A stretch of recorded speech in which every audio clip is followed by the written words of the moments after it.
আমি কিন্তু আজান দেওয়ার চান্স নেই। আমি যে মসজিদে তাফসির করি ওখানেও দেশে গেলে দেশে আমার অত সুন্দর হয় না, এটা জানি আমি, কিন্তু আমি তো ওই যে ফজিলত, এটা তো ফজিলত অনেক বেশি। তো কোনো জায়গায় গেলে আর সফরের মধ্যে বিভিন্ন জায়গায় গেলে মসজিদের মুয়াজ্জিন থাকে না, ইমামও থাকে না অনেক জায়গায়, তো ওখানে গিয়ে চান্স নেই। এই নিয়তে আল্লাহ আমার কথাটা দামি কথা, পৃথিবীর শ্রেষ্ঠ, এই কারণে দিতেছি আল্লাহ। আমি দামি মানুষ না, কিন্তু আমার মুখ দিয়ে যেটা বের হচ্ছে আল্লাহ, এটা আমি বিশ্বাস করি এটা দামি কথা।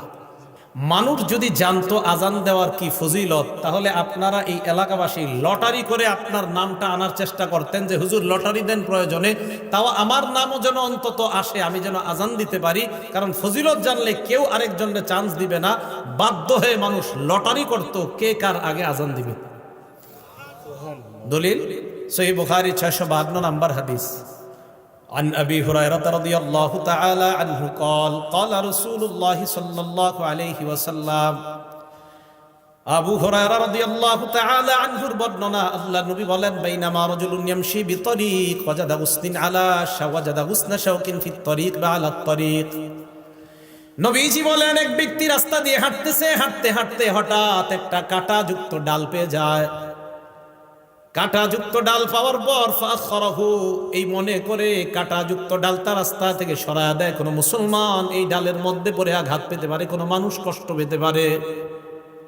একটা সুই পাইছেন রাস্তায় ফালাই দিছেন, একটা ইটের টুকরা, যে টুকরা আপনার পায়ে লাগছে, আপনি চিন্তা করলেন আমার আরেক মুসলমানের পায়েও লাগতে পারে, এই টুকরাটা আপনি সরায়া দিছেন। একটা কলার সিলকা, এটাতে আপনি পিছলা খেয়েছেন, আপনি চিন্তা করলেন আমার আরেক মুসলমান ভাইও এই সমস্যায় পড়তে পারে, আপনি সরায়া দিলেন। আল্লাহ নবী বলেন ফাশাকারাল্লাহ, আল্লাহ আপনার এই আমলটা এত কবুল করে নেয়, আল্লাহ আপনার প্রতি সন্তুষ্ট হয়ে যায়। ওয়া গফারালা, শুধু তাই নয়, আল্লাহ নবী বলেন তার আগের জিন্দেগীর সব গুনাহগুলো মাফ করে দেয়। সুম্মা ক্বালা আশ-শুহাদাউ খামসা, এরপর আল্লাহ নবী এই হাদিসের মধ্যে বলেন 5 শ্রেণীর শহীদের আলোচনা করলেন। 1 নাম্বার আল মাতউনু শহীদ, মহামারীতে কোনো ব্যক্তি যদি মারা যায়, প্লেগ রোগে যদি মারা যায়, ওই ব্যক্তি শহীদ হয়ে যায়। 2 নাম্বার আল মাবতুন শহীদ, পেটের রোগে যদি কেউ মারা যায়, কলেরা ডায়রিয়া হয়ে মারা গেলে ওই ব্যক্তি শহীদ। হ্যাঁ, কলেরা ডায়রিয়া, এই ব্যক্তি শহীদ 2 নাম্বার। 3 নাম্বার আল গরিক শহীদ, কোনো ব্যক্তি যদি পানিতে ডুবে মারা যায়, ওই ব্যক্তি শহীদ হয়ে যায়। 4 নাম্বার সাহিবুল হাদামি শহীদ, কোন ব্যক্তি গাছের নিচে দাঁড়ায় আছে, ডাব পরে তাল পরে মারা যায়, ছাদের নিচে দাঁড়ায় আছে, ছাদ পরে মারা যায়। কার নিচে আপনি দাঁড়িয়ে আছেন, হঠাৎ ছাদের থেকে একটা ইট আপনার মাথায়, ফুলের টপ পরে আপনার মাথায় পড়ে আপনি মারা গেলেন, আল্লাহ নবী বলেন শাহাদাতের মর্যাদা পেয়ে গেলাম। 5 নাম্বার শহীদু ফি সাবিলিল্লাহ, আল্লাহর রাস্তায় যে জিহাদ করে শহীদ হয়, ব্যক্তি শহীদ হয়ে যায়। হাদিসের শেষে আল্লাহ নবী বলেন দুনিয়ার মানুষ তোমরা জানো, লাউ ইয়ালামুন নাস মা ফিন নিদাই ওয়াস সাফিল আউয়াল, মানুষ যদি জানতো প্রথম কাতারে নামাজ পড়ার কি উপকারিতা, আর আজান দেওয়ার মধ্যে নামাজ আর আজান দেওয়ার মধ্যে কি উপকার, মানুষ যদি জানতো প্রথম কাতারে নামাজের কি ফায়দা, আজানের কি ফায়দা, সুম্মা লাম ইয়াজিদু ইল্লা আইয়াস্তাহিমু আলাইহি লাস্তাহামু আলাইহি, মানুষ যদি প্রথম কাতারের ফজিলত জানতো, লটারি করে হলেও মানুষ যুদ্ধ করে হলেও প্রথম কাতারে নামাজ পড়ার চেষ্টা করত। আর যদি আজানের ফজিলত জানতো, লটারি করে হলেও নিজের নাম লিস্টের মধ্যে এনে মুসলমান আজান দেওয়ার চেষ্টা করত। তাহলে আপনারা যদি জানতেন ফজিলত, নবীজি বলেন মানুষ বুঝতেছে না কেন যে প্রথম কাতারের ফজিলত, আজানের কি পরিমাণ ফজিলত, এগুলা মানুষ খুব মুয়াজ্জিনের অপেক্ষায় থাকে। আমাদের সকলকে আল্লাহ সহি শুদ্ধভাবে আজান শিখে এই আজানের আমল যেন আমরা করে আল্লাহর কাছ থেকে এই ফজিলত অর্জন করতে পারি, আল্লাহ তৌফিক দান করেন। সবাই আজান দেওয়ার নিয়ত হয়েছে তো ইনশাআল্লাহ? এগুলো 2 নাম্বার। 3 নাম্বার, আজান যে ব্যক্তি দেয় কিয়ামতের ময়দানে তার গলা সবচেয়ে লম্বা হবে। মানে কি জিরাফের মতো? হ্যাঁ, মন দিয়ে শোনেন। মুসলিম শরীফের 387 নাম্বার হাদিস, 387, আমাদের মাদ্রাসা সিলেবাস অনুযায়ী 387, মোট হাদিস সংখ্যা হবে 3033টা। এই হাদিসের বর্ণনাকারী তলহা ইবনে ইয়াহইয়া। এই তলহা ইবনে ইয়াহইয়া ওনার চাচা থেকে বলেন ওনার চাচা বলেন, কুনতু ইনদা মুআবিয়া ইবনে আবি সুফিয়ান রাদিয়াল্লাহু তাআলা আনহুমা। তালহা ইবনে ইয়াহইয়া বলেন, আমার চাচা ইমাম মুআবিয়া আমির মুআবিয়ার কাছে ছিলেন। ফাজাআহুল মুআজ্জিন, মুআজ্জিন আসছে ইয়াদউহু ইলাস সালাহ। মুআজ্জিন আইসা কয়, আমির মুআবিয়াকে বললেন নামাজের সময় হয়েছে, মসজিদে চলেন। আমির মুআবিয়া বললেন, মুআজ্জিন দাঁড়াও। সামি'তু রাসূলুল্লাহি সাল্লাল্লাহু আলাইহি ওয়াসাল্লাম ইয়াকুল, আমি আল্লাহর নবীকে বলতে শুনেছি, আল মুআজ্জিনুনা আতওয়ালুন নাসি আ'নাকাই ইয়াউমাল কিয়ামাহ। কিয়ামতের ময়দানে মুয়াজ্জিনের গলাটা কোটি কোটি মানুষের মাঝে লম্বা হয়ে যাবে। লম্বা দ্বারা কি উদ্দেশ্য মনে রাখবেন দুইটা। এক নাম্বার, আকসারুন নাসি মুতাশাউফান বা তাশাউফান ইলা রাহমাতিল্লাহ। কিয়ামতের ময়দানে মুয়াজ্জিন অন্যান্য কোটি কোটি মানুষের চাইতে আল্লাহর রহমতের অধিক প্রত্যাশী হবেন। এক, মুয়াজ্জিন আশায় থাকবে যে আমি মুয়াজ্জিন ছিলাম দুনিয়াতে, কিয়ামতের মাঠে আমি রহমতের বেশি প্রত্যাশী। নবী বলেন এই লম্বা গলা দ্বারা এটা উদ্দেশ্য। দুই নাম্বারটা বুঝেন কি? দুই নাম্বার, এক নাম্বারটা আরেকটু বুঝেন। লিআন্নাল মুতাশাউফা ইউতিলু উনুখা ইলা মা ইয়াতাতাল্লাউ আলাই। যেই ব্যক্তি আকাঙ্ক্ষা করে কোনো জিনিসের, ওই ব্যক্তি তার আকাঙ্ক্ষিত বস্তুটার দিকে গলাটা এইভাবে বাড়ায়া তাকায়।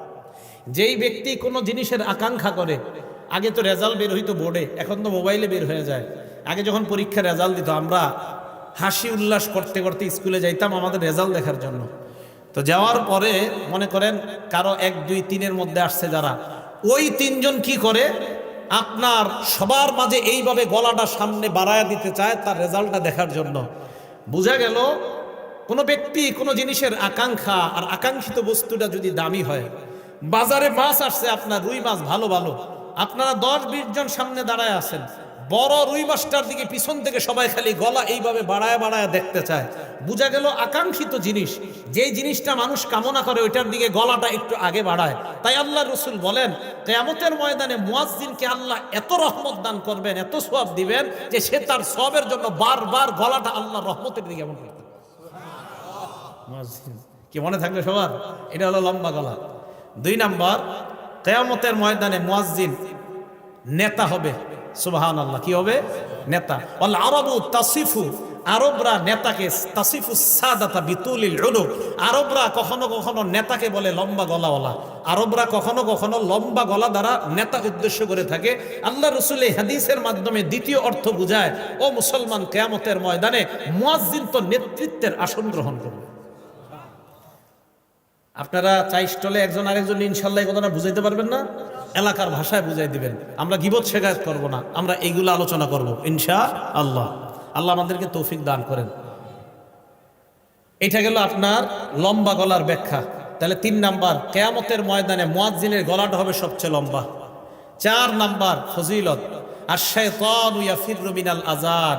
আযান দিলে শয়তান দৌড়ায় পালায়। সুবহানাল্লাহ, আজান দিলে শয়তান দৌড়ায় পালায়। এখন একটা হাদিস শোনাবো, হাদিস শোনার পরে সত্যি করে বলবেন আপনাকে এই অবস্থা হয় কিনা। আগে হাদিসটা শুনেন। সহিহ বুখারী হাদিস নাম্বার 608 নাম্বার হাদিস।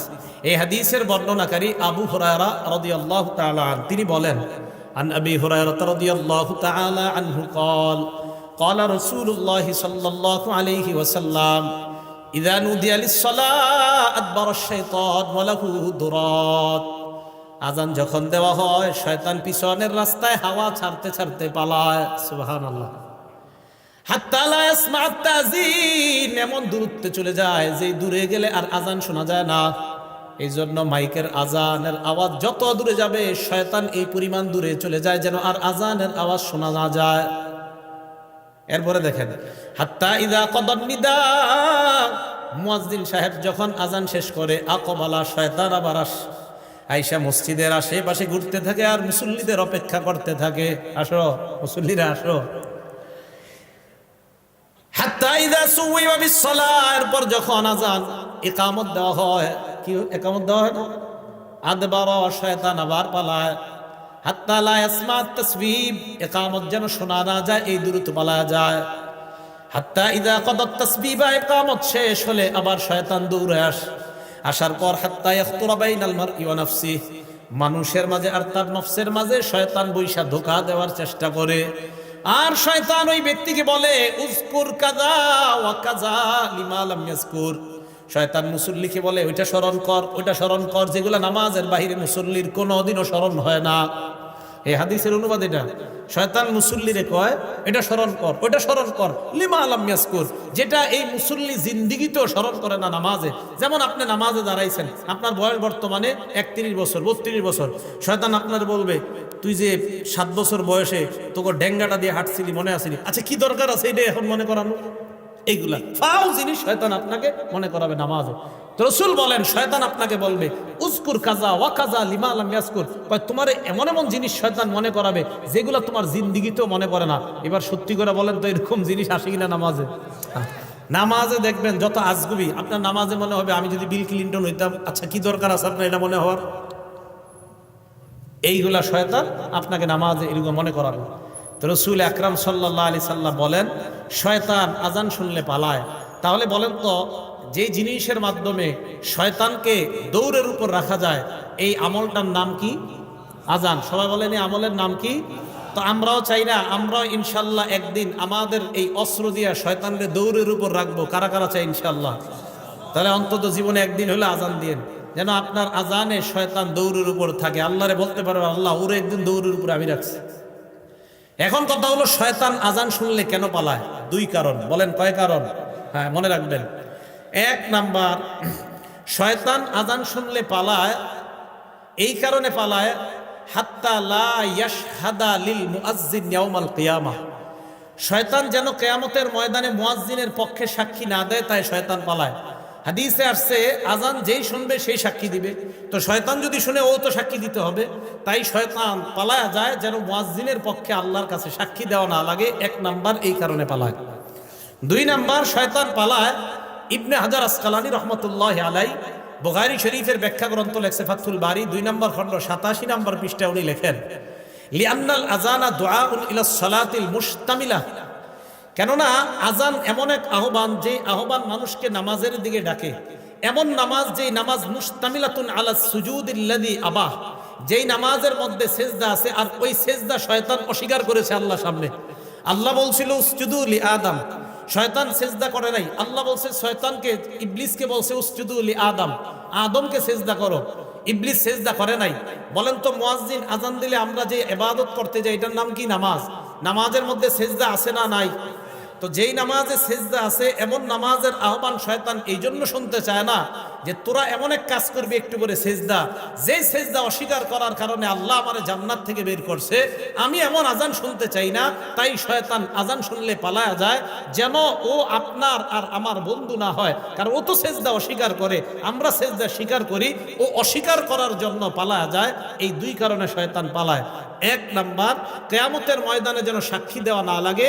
2 নাম্বার নামাজের যে সেজদা, এই সেজদা তো শয়তান অস্বীকার করে আর আমরা স্বীকার করি। শয়তান পালায় এই কারণে, মুয়াজ্জিন তুমি যে নামাজের দিকে ডাকতেছো আমি তো এই নামাজ স্বীকারই করি না, তাই আমি শুনতেও চাই না, তাই শয়তান পালায়। মনে থাকবে শয়তান কেন পালায়? আল্লাহ আমাদেরকে মনে রাখার তৌফিক দান করে।